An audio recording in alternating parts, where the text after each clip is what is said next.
नमस्कार साथियों, स्वागत है आप लोगों का अजय सर जी यूट्यूब चैनल पर।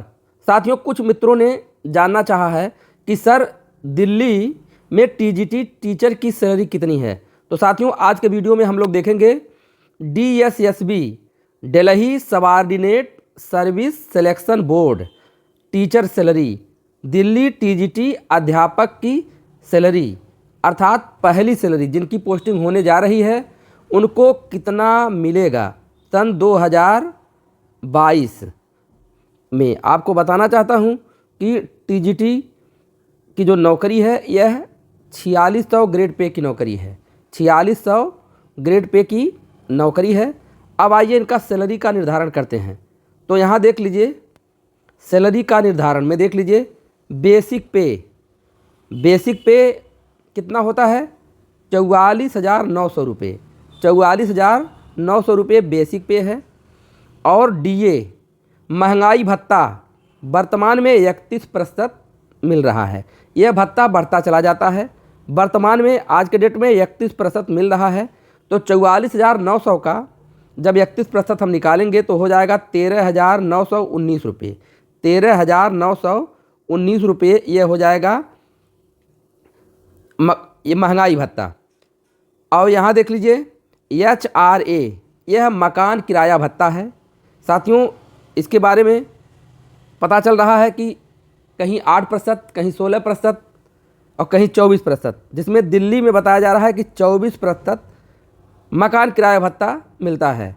तो बेसिक पे 44,900 का 24% निकाला जाएगा तो 10,776 रुपये हो रहा है। यहाँ देखिए साथियों, टीए क्या होता है। टीए के बारे में बताया जा रहा है कि यह ट्रांसपोर्ट अलाउंस होता है। ट्रेवल अलाउंस समझ लीजिए। यह 3600 रुपये होता है। यह फिक्स्ड है बता रहे हैं। और यहाँ देख लीजिए डीए ऑन टीए अर्थात ये जो टीए है इस टीए पे डीए तो इसका 31% हो जाएगा 3600 का। तो ये हो जा रहा है 1,116 रुपये। अब इनको जोड़ा जाएगा तो इनको जोड़ने पे यहाँ देख लीजिए ग्रॉस सैलरी 74,311 रुपये निकल करके आ रही है। तो यही कुल सैलरी हो गई। कुछ डिडक्शन होते हैं अभी मैं उनको बताऊंगा, लेकिन यहाँ नेट सैलरी अगर की बात हो तो कितना हो रहा है 74,311 रुपये यह नेट सैलरी हो रहा है दिल्ली टीजीटी टीचर की। तो सैलरी साथियों बहुत ही अच्छी है।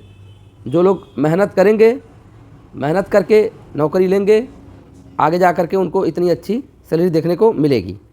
अब देखिए कौन से डिडक्शन होते हैं उसको भी देख लीजिए। यहाँ देखिए साथियों, एक डिडक्शन आप लोग सुने होंगे एनपीएस की कटौती। एनपीएस क्या होता है? एनपीएस को चाहे न्यू पेंशन स्कीम कहिए, चाहे नेशनल पेंशन स्कीम कहिए, आपको बताना चाहता हूँ कि सन 2004 के बाद से जो नौकरियाँ मिल रही हैं उनमें पुरानी पेंशन योजना का लाभ नहीं मिल रहा। पुरानी पेंशन योजना क्या थी साथियों? जितना अंतिम में सैलरी मिलती थी लगभग उसका आधा पेंशन बनता था। लेकिन एनपीएस में ऐसा नहीं है। एनपीएस में आपकी जितनी कटौती होगी उस कटौती के आधार पे डिपेंड करेगा कि आपका पेंशन कितना बनेगा। तो यह कटौती पे ही डिपेंड करता है। तो यहाँ देख लीजिए एनपीएस की कटौती कितनी होती है। बेसिक पे और डीए का 10%, बेसिक पे और डीए का 10%। तो यहाँ देख लीजिए बेसिक पे 44,900 और डीए 13,919 है। अब इसका 10% निकालेंगे, गुणे 10/100 कर देंगे तो इनको जोड़ने पे आ रहा है 58,819 का 10% निकालेंगे तो हो जाएगा 5,882 रुपये।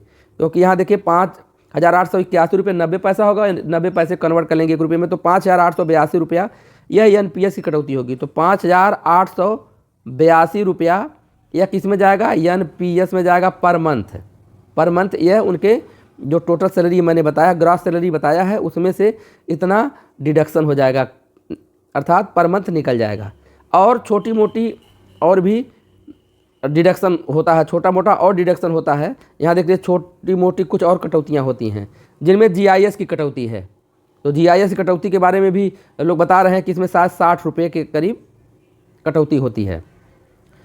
हमारे यहाँ उत्तर प्रदेश में 87 रुपये कटता है। तो अलग अलग जगह की बात है। तो यह भी है जीआईएस क्या, ये भी बीमा है, इंश्योरेंस होता है।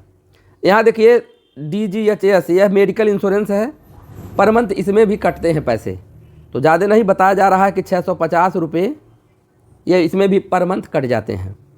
तो अगर यहाँ कट रहा तो उसकी सुविधा भी मिलती है कि पूरे परिवार को, मतलब जो नौकरी कर रहा है उसका परिवार अर्थात उसकी पत्नी, बच्चे और माता पिता को ये सब मेडिकल की भी सुविधा मिलती है, तो फ्री में इलाज भी हो जाएगा। और साथियों आपको पता है अब और कटौती क्या होती है, इनकम टैक्स की कटौती होती है।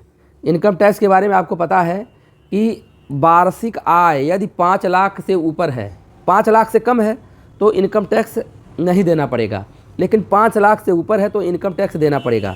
तो क्या होता है कि कुछ लोग पर मंथ इनकम टैक्स थोड़ा थोड़ा कटवाते रहते हैं, तो वो डिपेंड करता है कि कितना वहाँ कटवाया जा रहा है। तो पर मंथ वो कटवाते हैं, कुछ लोग पर मंथ नहीं कटवाते हैं, तो अंतिम में इकट्ठा पूरा वर्ष में काट लिया जाता है एनपीएस कर रहा हूँ, यह है इनकम टैक्स, एनपीएस नहीं साथियों, इनकम टैक्स अंतिम में काट लिया जाता है, या कुछ लोग पर मंथ कटवाते रहते हैं।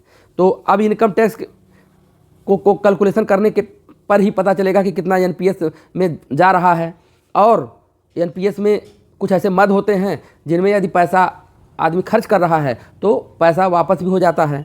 तो तमाम प्रकार की चीज़ें हैं। इनकम टैक्स से बचाव की भी कुछ लिमिट होती है, कुछ ऐसी वार्षिक बचत होती है धारा 80C के अंतर्गत, जिसमें आप अगर पैसा खर्च करते हैं तो उतना आपको छूट मिल जाता है। तो एनपीएस में भी 50,000 का अलग से आपको छूट मिल जाता है। तमाम प्रकार का ऐसा क्लेम है जो करते हैं और जिसमें आपको इनकम टैक्स से राहत मिल जाती है। तो वो तो अलग विषय है।